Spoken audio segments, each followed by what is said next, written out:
Few murder cases have received as much public attention and scientific scrutiny as the death of 8-month-old Matthew Eapen 2 years ago in Boston. So why, more than a year after his English nanny Louise Woodward was convicted of his murder, why are there people who feel the truth has not been uncovered? We wondered that as well. So for the past 6 months, we have been re-examining the medical evidence in this case. And tonight we'll tell you what we found. We begin with a moment that many of you may remember. Is the defendant guilty or not guilty? Guilty. Guilty of what? Guilty of murder in the 2nd degree.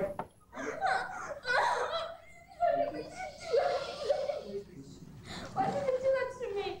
The verdict, broadcast live, was supposed to be the final act in a tragedy that began one February afternoon in 1997 when Louise Woodward, an English nanny, found 8-month-old Matthew Eapen gasping for breath in his crib. With the baby's parents at work, both are doctors, Louise Woodward called 911. Help, there's a baby, stand breathing. Help!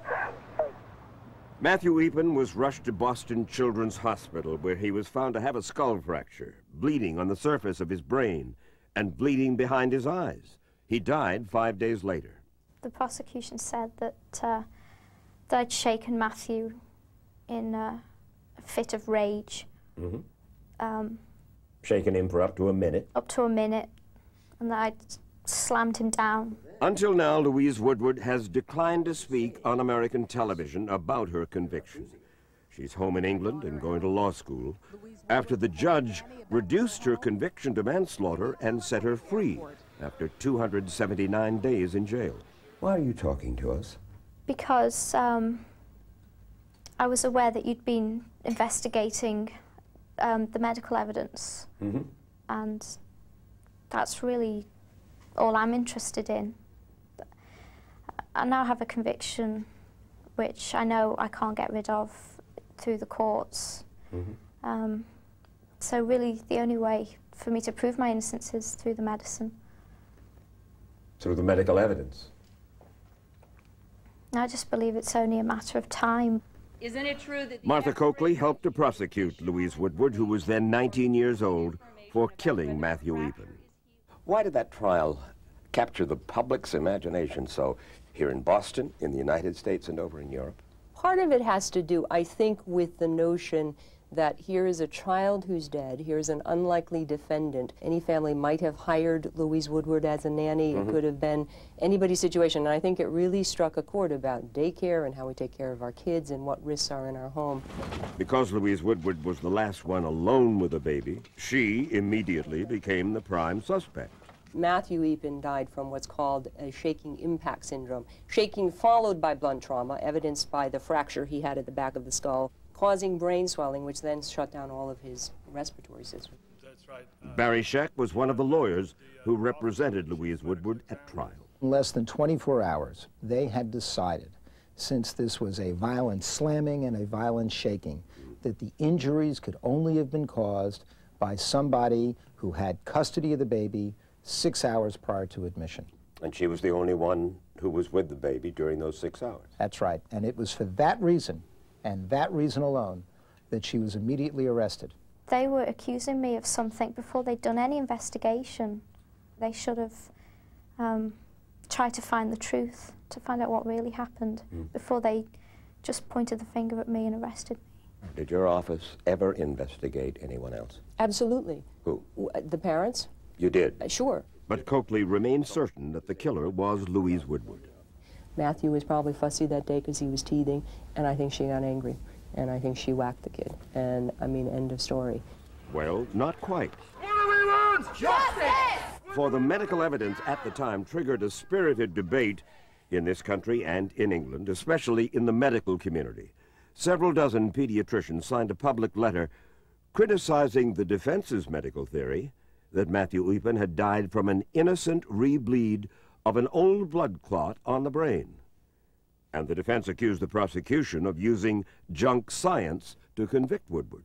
But the most prominent dissenter, of sorts, turned out to be the trial judge himself, Hiller Zobel, who reduced Woodward's conviction to manslaughter and set her free. we believe that was wholly insufficient in terms of a punishment for that crime. Well, then what do you think it was that bothered the judge? Not clear, and it's hard to speculate. After the trial, we called out for people in the scientific community to go back and look at it. Not summaries of it, look at the real evidence, have a real scientific inquiry. We tried to set up forums at the Harvard Law School. And? Never happened. Why? It fell through. With so much dispute lingering over just what happened to Matthew Eapen, we decided to conduct a fresh examination of the medical evidence.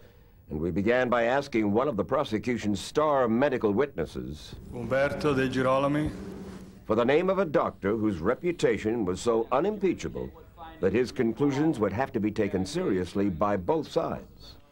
His choice was Dr. Floyd Gillis, chief of neuropathology at Children's Hospital in Los Angeles. For over 2 decades, he had held the same post at Boston Children's Hospital, where Matthew Eapen died, and he was professor of pediatric neuropathology at Harvard Medical School. Dr. Gillis, who has no connection to either the defense or the prosecution, began reviewing the medical evidence for us more than 6 months ago. Why are you talking to us, Dr. Gillis? Mr. Wallace, I'm here mainly as a teacher today. I'm here to explain as much as I can about what I think happened to this child. At our request, Dr. Gillis reviewed Matthew Eapen's medical history, X-rays and CT scans, brain slides, autopsy records, and pertinent courtroom testimony, all of which was available at the time of trial, along with more recent reports. You do not believe that Matthew Eapen died of shaken baby syndrome? That's correct. Nor of the skull fracture? That's correct. Was she unfairly convicted on that basis, in your estimation? In my estimation, she was unfairly convicted on that basis. CAT scans of Matthew Eapen's brain gave Dr. Gillis his first hint that the prosecution and the defense had overlooked an important clue. Had Matthew's head been slammed against a hard object just before he was hospitalized? Both sides of this child's brain would have been swollen. And the left side is not only not swollen, it's still surrounded by its normal spaces filled with spinal fluid. And that is not expected on the basis of a slam on the back of the head. It was just the right side. But just the right side. So that was the first big problem that I had to face, is why was this swelling so marked on the right side and not present at all on the left side? Dr. Gillis noted another clue, hemorrhages inside the baby's neck. The marks were not present on the outside of the neck. But inside? But inside there were hemorrhages. All of this led Gillis to a startling conclusion. In your estimation, what caused the death of Matthew Eapen? I think Matthew Eapen died from strangulation. Let me understand. What you're saying is that somebody, some individual, manually strangled this child. That's correct. Dr. Gillis showed us how he believes the fatal assault occurred. I think this child was strangled with someone's thumbs on the neck on either side of the voice box. On Matthew's right side, that thumb compressed the carotid artery, the great artery supplying the right side of Matthew Eapen's brain. And cut off by pressure on the carotid artery the flow of blood to the brain, which caused death of the tissue in the brain, the death of the brain itself on that side. And that caused? Brain swelling, and the brain swelling in turn caused death. We told District Attorney Coakley that Dr. Gillis did not believe that Matthew Eapen had been shaken and slammed to death. He has now given us an opinion of what it was that killed Matthew Eapen. Can you imagine what that might be? You've not heard? I cannot. Oh. In general terms, he says, the prosecution got it wrong. He says, so did the defense. Dr. Gillis said that Matthew Eapen was strangled to death. I don't know how Dr. Gillis could even know that or begin to reach that conclusion. All right. But Coakley says, even if Dr. Gillis' version of the crime is correct, it does not exonerate Louise Woodward. I will say that if that is his opinion, he would have to agree that it happened shortly before the child appeared at the emergency room. Dr. Gillis does not agree with Martha Coakley. That's a very curious thing in babies. If you or I had been strangled in this fashion, we would know immediately that one part of the brain wasn't working. Mm-hmm. But little babies in the first half year or first year of life, the brain damage evolves in a different fashion. And that brain damage may evolve over 12, 24 or more hours after the time of the strangulation. The baby was strangled within a day of his admission to the hospital? I think that the period that I would like to put on this is 2 days. A time when Woodward was not always on duty or in the house. So any time within 2 days. Now that could have been on the day of admission, it could have been the day before admission, but there's nothing that tells me exactly which day it was. So when the prosecutors say that Matthew's fatal attack had to come within just a few hours of the baby's hospitalization, a time when only Louise Woodward was with the baby, the prosecutors were simply wrong. In my judgment, they were. You saying it's a 48-hour strangulation, that's like saying Nicole Simpson died of a heart attack. It may indeed sound implausible, but in this medical study on strangulation published 12 years ago, Dr. Gillis was a co-author, a baby about the same age as Matthew Eapen was strangled, but the telltale signs of brain swelling did not become apparent until 48 hours after the assault. An adult later confessed to strangling the child. If what Dr. Gillis says is true, then you conceivably cannot say for sure that Louise Woodward killed Matthew Eapen. If you put the question that way, then, you know, you framed it, but you're asking the wrong question, I believe. That the point is that I believe that there is no credible evidence to show that it was a strangulation. She says that Matthew Eapen's internal neck hemorrhages may have been caused by attempts to insert a breathing tube down the baby's throat. But a paramedic and an emergency room doctor say their efforts could not have produced those internal neck injuries. And one of D.A. Coakley's own medical witnesses, Dr. Eli Newberger, who oversees child abuse cases at Boston Children's Hospital, found the neck hemorrhages troubling. Did it not occur to you that the death might have been caused by strangulation? When I looked at these results, and I testified to this effect at the grand jury, I was also concerned about the possibility that the child may have been grabbed by the neck or possibly even shaken or slammed as it was held by the neck. Newberger still believes Matthew Eapen died from an episode of violent shaking and slamming, though he did not dismiss outright Dr. Gillis's conclusions. Now, you've talked to him about this whole business. Yes, I have. I called him a few days ago. And was he forthcoming with you? Yes. What do you think of his findings? My sense is that the findings are speculative, but potentially valid. I think that there's a lot of information that didn't come out at the trial that really needs to be brought out. Dr. Marvin Nelson is a colleague of Dr. Gillis. He is chief of radiology at Children's Hospital in Los Angeles. Before the trial, Louise Woodward's lawyers had contacted Dr. Nelson, but he never reviewed the full record and he never testified at trial. What have we got here, Dr. Nelson? We have the CT scans that were taken on Matthew. At our request, Dr. Nelson spent months reviewing a more complete set of Matthew Eapen's medical records. And he concluded that the prosecution was wrong in saying Matthew had died from a blow to the head, which produced a 2.5-inch skull fracture and swelling of the brain. Well, I see a large number of skull fractures that come through here on almost a daily basis, and the vast majority of them don't have swelling underneath. Fractures even more severe than the one that Matthew had. So what did cause the fatal brain swelling?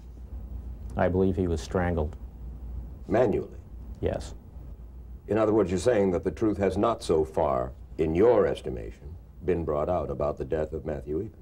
I believe so, yes. But why did the jury never hear about the strangle theory? Well, I don't know why the jury didn't hear. I am disturbed that the jury didn't hear all of the evidence in this case. How could you conceivably have missed this at the time of the trial, Oh, Mr. well, Scheck? we had some of the very leading experts. These articles about strangulation are not generally known. But, Scheck says, it is consistent with our position that Louise Woodward not only shouldn't have been convicted, but shouldn't have been charged in the first place. So what does Louise Woodward think about all this? When we come back, we'll tell you what she says, and our medical experts will raise other disturbing questions about the death of Matthew Eapen.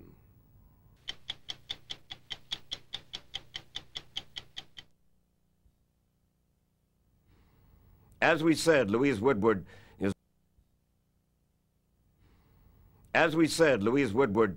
back home in England in her first year at law school, where she is still known as the killer nanny.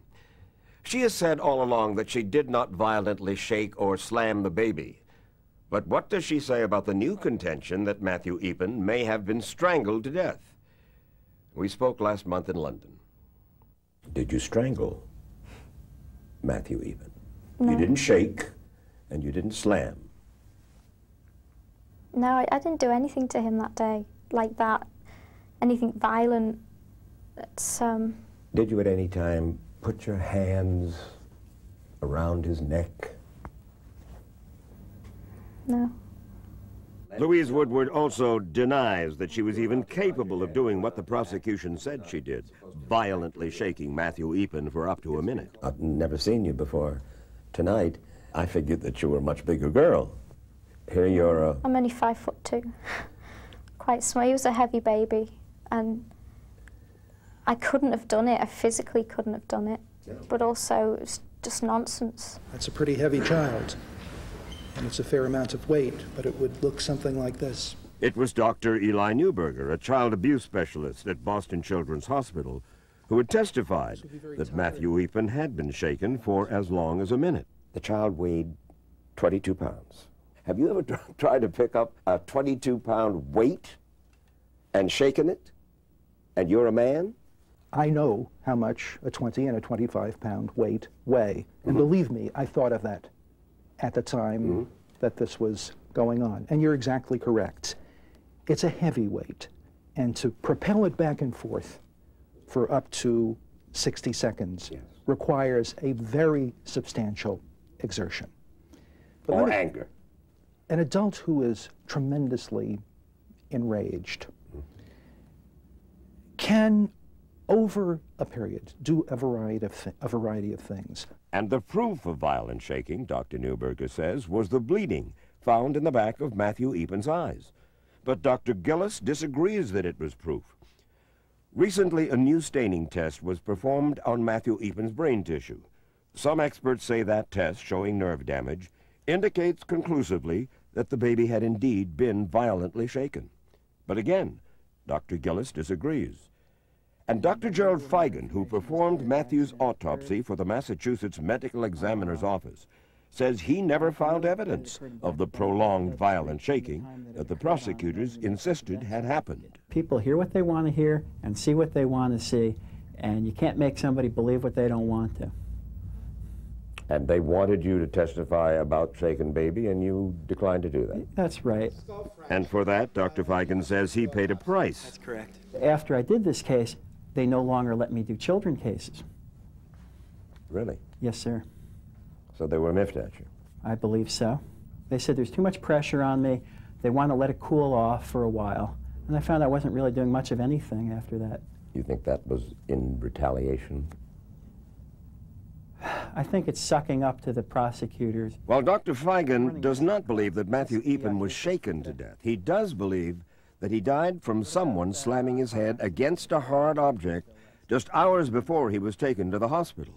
Apart from the cause of death, Drs. Gillis and Nelson found what they believe are other significant oversights by the prosecutors. They say the investigators missed several other key injuries of uncertain date, suggesting that instead of a single attack, as the prosecutors charged, Matthew Eapen might have been repeatedly abused. What we see are on these ribs, on the left side, there are fractures of these 3 ribs, and the right adjacent to the spinal column. And These would be how old? They look pretty fresh. So there's no healing or the new bone trying to heal them. So all I can say is they could be hours old or they could be up to 3 weeks old. But as far as, of course, this wasn't brought forth at the trial. No, I don't believe it was. Prosecution witnesses say the fractures might have occurred during autopsy, but simple tests that could have settled that question and even dated the fractures were just not done. There are multiple injuries to this child. Multiple? Multiple. Injuries on multiple occasions, some recent and some older. Well, it means that the child was assaulted at a previous time. He'd been assaulted more than once. Which Dr. Gillis says may explain a suspicious hemorrhage in Matthew's abdomen. How would that bruise, if you will, in the belly of Matthew Eapen, how would it take place? The usual cause for that is a fist to the front of the abdomen. No one knows when that alleged blow might have happened, although there is a possible clue. Louise Woodward said Matthew Eapen's bowels had stopped moving before she came back on duty Monday morning, about a day and a half before Matthew was hospitalized. And would that cause constipation? It has the potential of causing constipation because the bowel is caught between the fist and the back of the abdomen. So it can stop functioning for a few days, yes. Doctors Gillis and Nelson also believe the baby had 2 separate blood clots on the surface of the brain, an older and a newer one. You're drawing a picture, Dr. Gillis, of a child who was serially abused. I am.